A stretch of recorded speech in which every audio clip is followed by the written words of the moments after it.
Welcome to Storytime with Jake.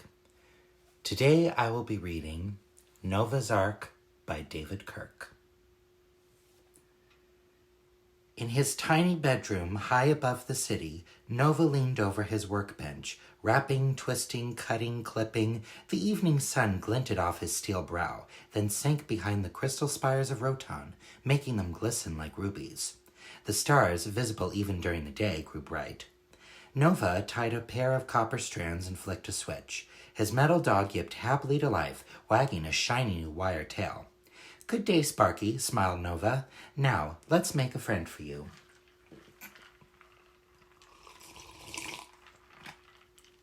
Standing on his chair, Nova stretched to reach the shelf where he kept his most precious possession, a set of wooden animals made in the ancient days of Rotan. Carved by men before robots ever existed, the toy had been handed down through 1,000 generations of Nova's family. Nearly a year ago, on the night his father Taspet had left on his latest space mission, he had passed this treasure on to Nova. Nova cradled the brittle wooden ark that contained the menagerie. A ship like this one would never fly, he thought, but in those distant times men traveled this planet on seas of water, a liquid that had vanished from Rotan long ago. He carefully removed the animals from the ark, turning special attention to a tiny lion. "What do you think, Sparky?" he asked. "A cat for you to play with?" Outside his window, a shooting star drew Nova's attention. From his balcony, he gazed at the twilight, raising a steel hand to a glimmering star in the western sky. "Dad's supposed to be near that one," he sighed.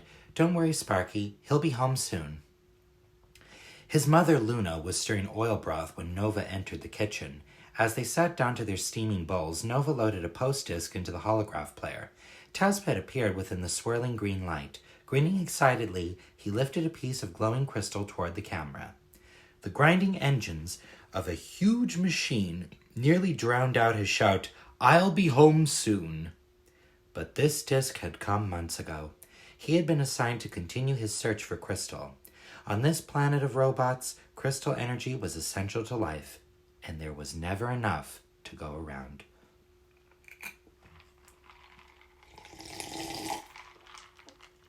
After dinner, Nova studied a disc on the starship design.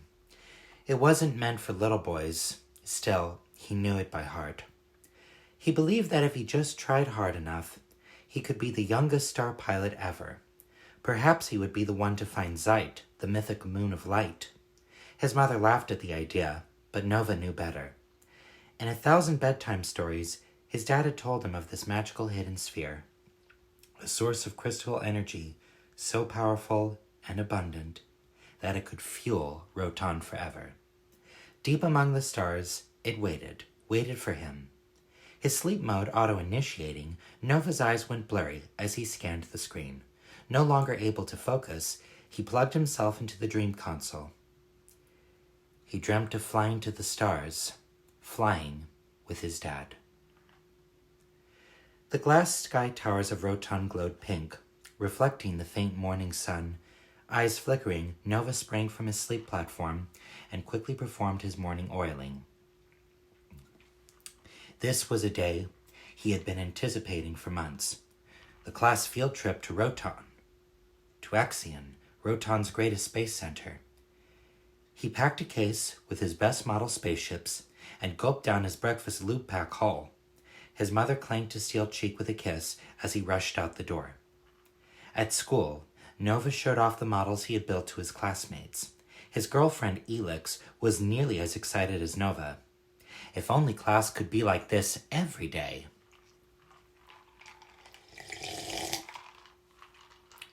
The Space Center was the most glorious place Nova had ever seen. It was miles high and miles across. Everywhere Nova looked, strange and beautiful ships took off to exotic worlds. As the highlight of the tour, each child was allowed to sit behind the console of a real Glax cruiser. When it was Nova's turn, his teacher, Mrs. Vedek, laughed. "That's the proper place for you, Nova. Someday you'll fly into space like your father. Exploration is in your wiring." On the roof of the Space Center, Nova squirmed uncomfortably as he waited for the hover bus with his classmates. All around him, majestic ships blasted into space. But here he was, as always, going nowhere. Just below him, the nose of that Glax cruiser poked temptingly over its launch pad. What's the harm in another look? He thought, slipping quietly out of line. The hangar was empty when Nova stepped through the hatch of the Glax cruiser. At the pilot's console, he ran his hands over the gleaming controls. Dad stands here when he's taking off, he whispered. His teacher's words echoed in his head. Exploration is in your wiring. Panel lights flashed, leading his eye to a luminous red lever. Nova stared, knowing very well that he shouldn't touch it. But, almost involuntarily, his arm raised. It was just as though he was watching somebody else's hand pull the lever firmly down. Nova was thrown to the floor as the spaceship roared to life. Terrified, he struggled to his feet and peered out of the viewport. His planet shrank to a speck as the cruiser rocketed away. Then Roton was gone. Nova was lost and alone in empty space.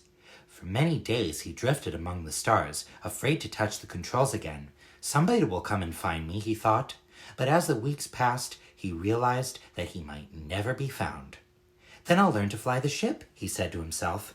The controls were complex. Even though he had studied spaceships, the cruiser wouldn't always do what he wanted. But it wasn't long before he got the hang of it, and he even enjoyed buzzing around the planets.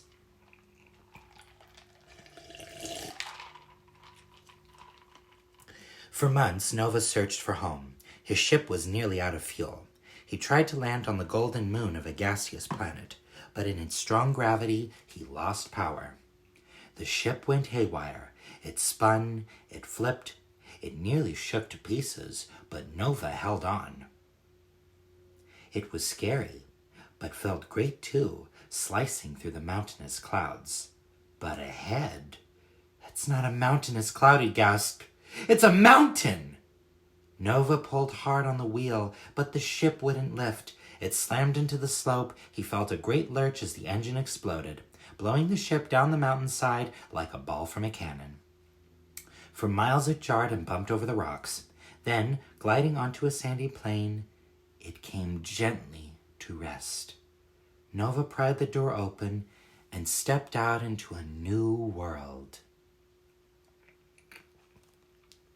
Climbing to a high ledge, Nova gazed across the barren rocks of this desolate moon. There were no signs of robot life. How would he ever get home? Who would take care of his mother? Who would take care of Sparky? All his life, he'd wanted to explore new worlds. But now that he had the chance, he was miserable. Is this how my father feels when he's away? Nova wondered as he sank into sleep. The glint of a familiar curl of wire was the first thing to meet Nova's eyes when he woke to a cheerful new sun. It gave him an idea. He knew that his ship would never fly again, so he took out his tools and snipped the wire. Then he took other parts from the ship's engine and computers. He worked for days. Finally, he was finished. "Nice to meet you," barked Sparky number 2. After that, Nova built many animals from pieces of his large ship. He modeled them after those in his ancient wooden ark. First came the lion, then the giraffe. The penguin and the hedgehog were next, followed by an iguana, a mule, a deer, a buzzard, a spider, a turkey, a monkey, a bat, a cat, a hummingbird, a kangaroo, and a cockatoo. Nova had a good eye for detail, but he couldn't always remember which animal was supposed to be bigger. Was a mouse bigger than a moose? He asked himself. Lastly, with the hull and nearly all the remaining parts of the ship, he constructed a truly wondrous animal, an elephant ark whose mighty trunk bellowed a message deep into the heavens. Help! Surely my dad will find me now, thought Nova. He bowed low before his most magnificent creation. Your name will be Trumpet, he declared proudly. That night, Nova dreamt of a shooting star. It fell and fell through the blackness until it smashed into a lonely little world. As the sun rose, Nova awoke to see a pillar of smoke drifting across the horizon. The shooting star, he thought. He directed Trumpet toward the smoke. "It's a fallen spaceship," Nova cried. Twisted wreckage was scattered as far as he could see. The robot pilot lay ripped to pieces in the sand. "Dad!" shouted Nova. Tazpet's eyes flickered as he struggled to consciousness. "Nova," he coughed. "I thought I'd never find you." Then the light faded from his eyes. Though he worked for days, never stopping to rest, Nova couldn't revive his father. Exhausted, he sobbed in despair. His animals stood quietly around him. Trumpet broke the silence. "I've often thought of my trunk as very much like an arm," he said.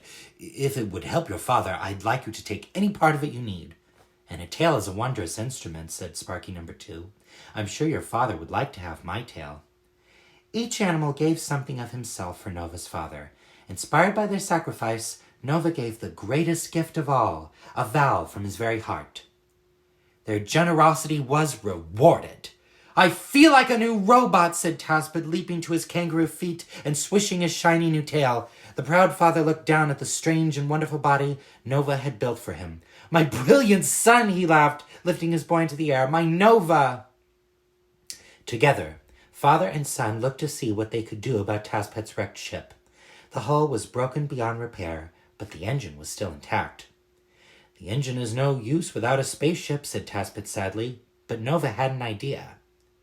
With Tazpet's help, they dragged the huge engine from the crater it had carved. It was then that Nova and his father made the discovery of their lives. A gaping hole at the bottom of the crater revealed a giant cavern of dazzling crystal. Tazpet stood in awe, shielding his eyes against the blinding light. "You found what I've been searching for all these years," he roared. "We're on Zeit!" Nova and his animals attached the engine to Trumpet's belly. They all loaded his fuel tank with the radiant Zeit crystals, then gathered more and filled his hull. "Time to head home," smiled Tazpet. Back on Rotan, Nova was a great hero. There was enough Zeit crystal to power their world forever. Nova was overjoyed. Her husband and son were home for good. Tazpet was happy to give up searching the galaxies for energy. "It was really a very lonely job," he said. From then on, when Nova's father wanted to explore exotic planets, he made sure the whole family came along. And that's it. I hope you liked it.